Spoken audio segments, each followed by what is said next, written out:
Pessoal, então começando o assunto novo, magnetostática.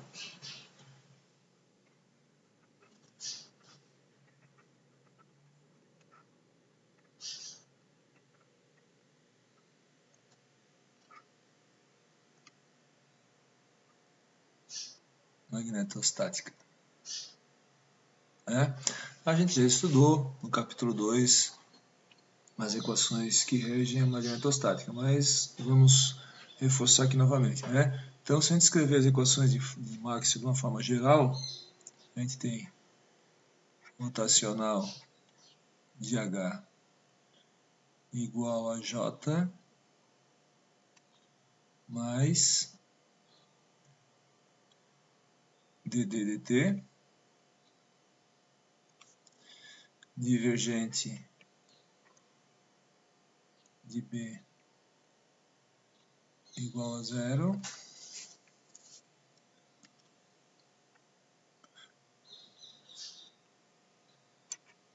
rotacional de E igual a menos dB dt e divergente de D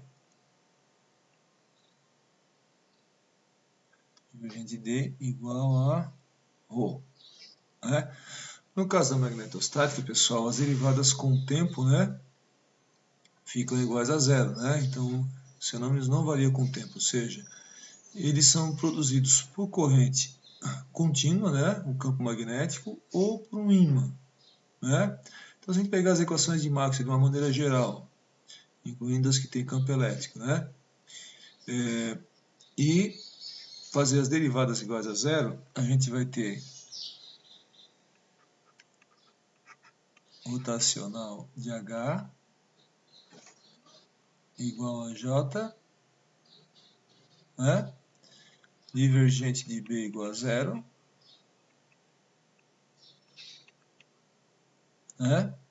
Bom, essa equação aqui rotacional de E, como não vai ter variação do campo magnético com o tempo, fica zero,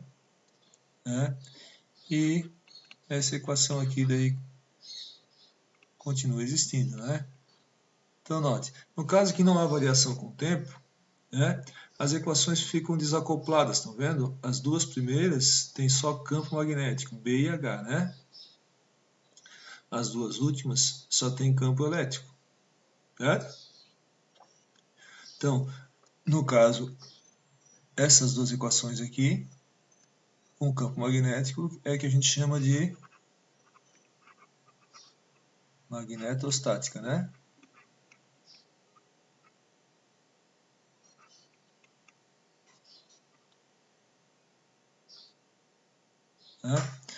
Aqui a gente estudaria eletrostática com essa daqui,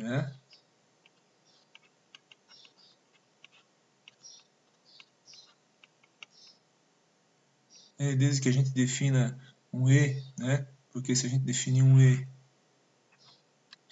igual a menos um gradiente de V, nabla V, o rotacional do gradiente é naturalmente igual a zero. Então essa equação aqui, rotacional de E igual a zero, não precisaria ser resolvida, Substituindo E D igual a εE, a gente chega na equação de Poisson aqui, no caso da eletrostática, A gente já estudou um pouquinho a eletrostática no capítulo 2 e agora nesse capítulo, a gente vai estudar apenas a magnetostática, Então, a gente vai ter aqui uma outra relação de passagem que é igual B igual a I H,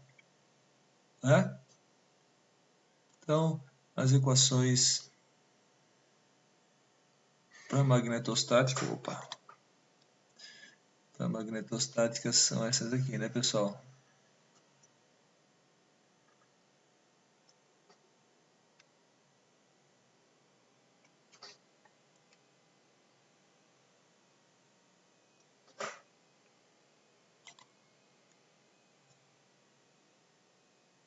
Beleza? Essa aqui é a forma integral, lei de Ampère, e essa daqui é a conservação de fluxo, Então vamos pegar uma nova layerzinha para a gente relembrar isso, né? Não custa nada a gente fazer de novo a forma integral dessas duas equações, certo? Então, são campos magnéticos criados por corrente elétrica e também vai ter o caso do ímã, tá? E aí o caso do ímã a gente contempla, na verdade, nessa equação aqui, a gente coloca um termozinho a mais em B igual a μH para contemplar o caso do ímã, né?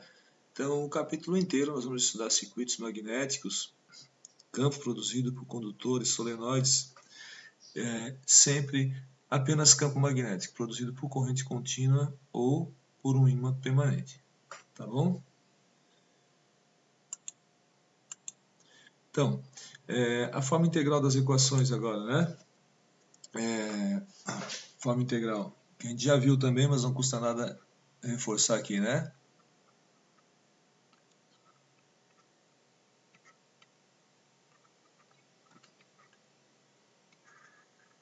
Bom, rotacional de H igual a J, nesse caso da magnetostática, né?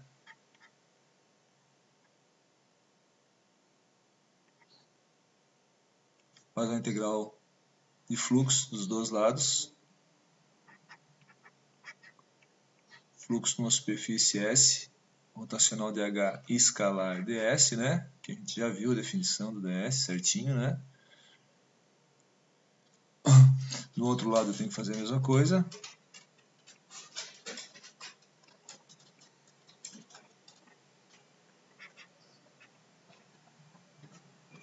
Desse lado de cá eu uso o teorema de Stokes, né? E daí eu fico com a integral fechada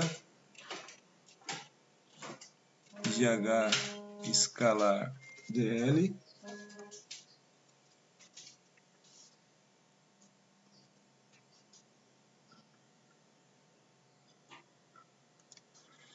no caminho L, no contorno, né, da superfície S, né? Então aqui eu tenho o fluxo do rotacional do vetor e aqui eu tenho a circulação do vetor ao longo do caminho LDS, né? E dentro dessa superfície S, se eu integrar o J, fazer o fluxo do J, eu tenho a corrente, né? Então chegamos à lei de Ampère, né, pessoal?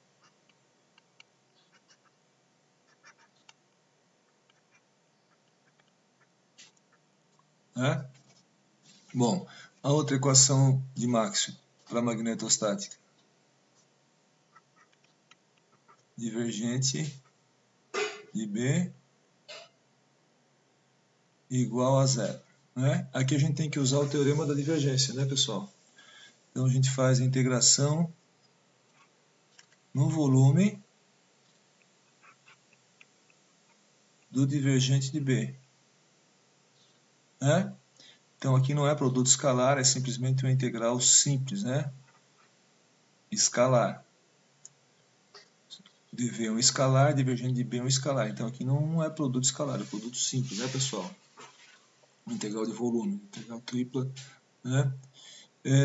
Igual no outro lado a integral de zero, né? Bom, usando o teorema da divergência aqui, teorema da divergência,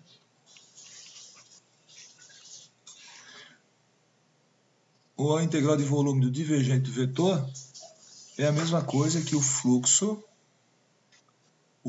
na superfície fechada do vetor. Na superfície fechada que envolve volume, né? Então a gente já fez isso em aula, né? Fizemos por causa de um cone, por causa de uma esfera também. Né? No cone a gente foi mais conceitual, vamos dizer assim. O fluxo da indução magnética ao longo de uma superfície que envolve o volume igual a zero, né, pessoal? Isso aqui, na verdade, é igual ao fluxo φ, o fluxo magnético, né, pessoal? Então, isso aqui a gente chama de conservação de fluxo, né?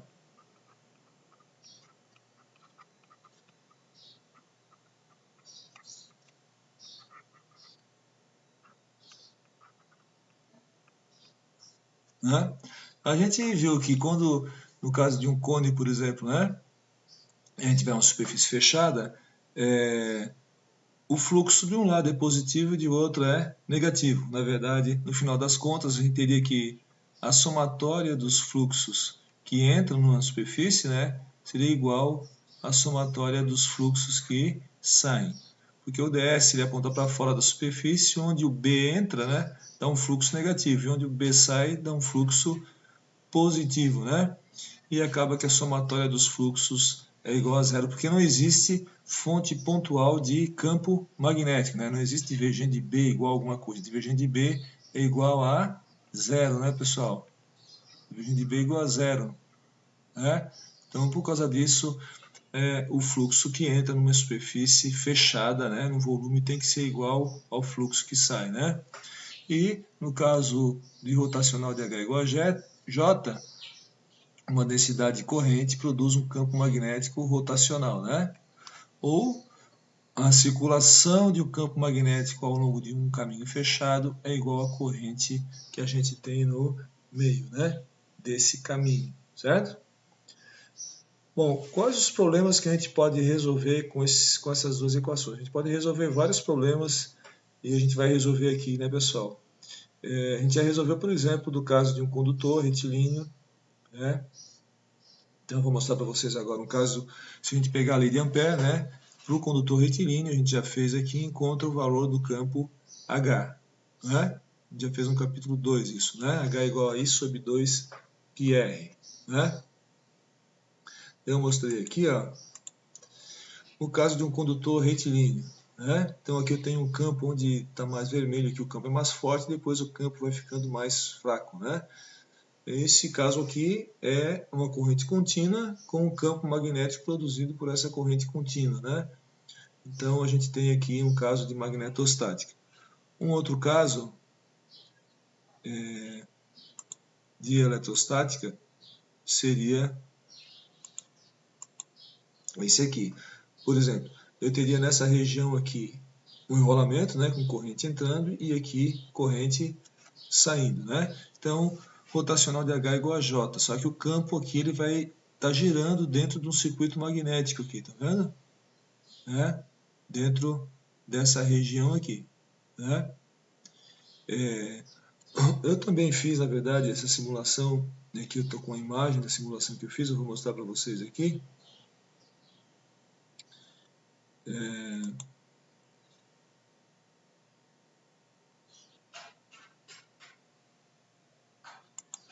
Aqui o condutor, né? Estou usando aqui um outro software, que é um software free, tá? De cálculo de campo, se chama FEM, eu vou começar a usar com vocês, né?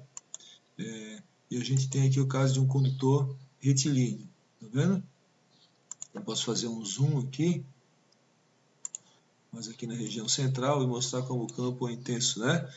Nessa região aqui, bem no meio tem o condutor. Então a corrente contínua faz linhas de fluxo concêntricas, né? É um caso clássico de magnetostática. Um outro caso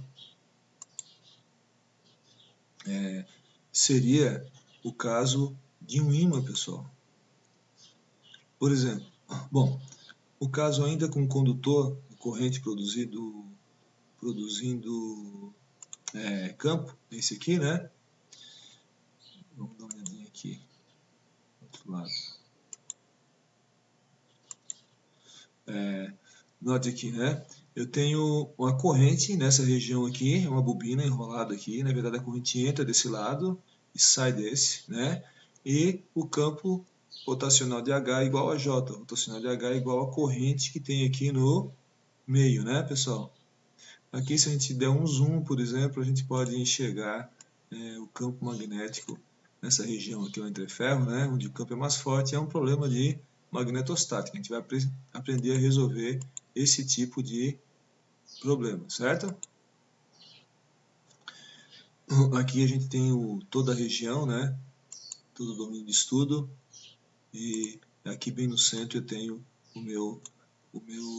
a minha estrutura, né? Que seria uma peça de ferro e mais uma peça móvel. Aqui onde está acendendo por roxo eu tenho Vou colocar mais no centro aqui da tela. Mas tendendo para o roxo aqui, eu tenho um campo mais forte, certo? Um outro problema que a gente pode tratar com magnetostática é o caso de um ímã, tá? Eu fiz aqui, ó, para vocês, aqui essa região aqui é uma região com ímã e aqui eu coloquei um pedaço de ferro. Então aqui eu não tenho correntes, certo? A gente vai ver depois como que a gente resolve isso. Note que o campo também é rotacional, certo? Aqui na verdade o campo é produzido pelo movimento dos elétrons, o campo magnético é produzido pelo movimento de elétrons, mas dentro dos átomos, dentro do spin dos átomos do material ímã permanente. A gente vai estudar os ímãs e vamos resolver probleminhas com ímãs permanentes, certo? Aqui se a gente fizer um zoom também, a gente vai ver a intensidade do campo aqui bem na região do ímã. Note que nos cantos aqui do ímã tem uma indução mais forte. E aqui eu coloquei esse pedacinho de ferro aí, pessoal, para vocês verem como ele atrai um pouco, o campo magnético. Esse ferro tem uma permeabilidade magnética bem maior que o ar que está ao redor. E nessa região aqui, por exemplo, do ferro, vai aparecer um campo mais intenso por causa da permeabilidade do ferro, certo? Se eu fizer um zoom aqui, ó, tá? Deixa eu colocar um pouco para cá, para ficar mais no centro. Então aqui um pedaço de ferro, o fluxo está produzido pelo ímã lá, E o ferro acabou atraindo um pouco, o campo magnético, certo? Ele acabou atraindo o campo magnético, E distorcendo um pouco as linhas de fluxo desse lado aqui que eu coloquei o pedacinho de ferro, Então, os problemas de magnetostática que a gente tem, pessoal, com corrente, um condutor, por exemplo, um problema clássico, que a gente tem que usar as duas equações, o tensional de H igual a J, dividido de B igual a zero. Aqui também é um problema de corrente, só que em vez de ter um condutor, só tem uma bobina e tem uma região com ferro, Então um circuito magnético, a gente vai estudar bastante circuitos magnéticos, inclusive circuitos magnéticos com ímã, E aqui um caso de ímã, Então, por exemplo, nesses casos aqui, a gente pode, como a gente já viu, na verdade a gente já viu isso, A gente colocar um volume em qualquer parte aqui, mesmo do condutor, o fluxo que entra é igual ao fluxo que sai, certo? Se eu fizer aqui um volume, pessoal, por exemplo, poderia fazer um volume aqui assim, ó, nessa região aqui,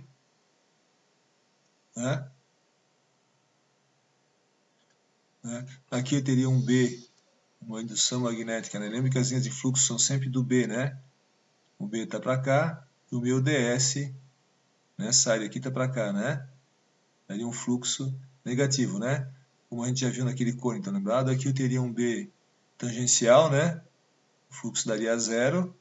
Por quê? Porque nesse caso aqui, eu vou imaginar um volume para cá assim, Como se fosse um conezinho, Apesar daqui ser 2D, aqui o fluxo seria zero. E aqui eu teria um fluxo positivo, Que eu teria aqui o B, tangente às linhas de fluxo, E o DS, mais ou menos nessa direção também, daria um fluxo positivo, Ou seja, aqui também o campo tenderia a ser tangente, nesse caso aqui, B. E aqui o meu DS seria para fora também, Imaginando que isso aqui fosse um cone, por exemplo, Então, o fluxo que entra é negativo, mas o fluxo que sai é positivo, Então, o fluxo é igual a integral de BDS, no caso de uma superfície fechada, a bolinha é fechada, S e V tem que ser sempre igual a zero. Nesse caso aqui a gente já fez para o cone, pessoal? Ia ficar menos o fluxo, ia ficar menos o fluxo que entra, que seria negativo aqui, mais o fluxo que sai, igual a zero. Então, o fluxo que entra é igual ao fluxo que sai, ou somatória dos fluxos que entram, somatória dos fluxos que saem, dependendo do volume que a gente faça, Por esse caso aqui, ó, Para esse caso aqui é a mesma coisa. Se eu fizer uma região qualquer aqui, por exemplo, aqui, ó, aqui a gente tem corrente entrando aqui, ó, corrente entrando nessa região.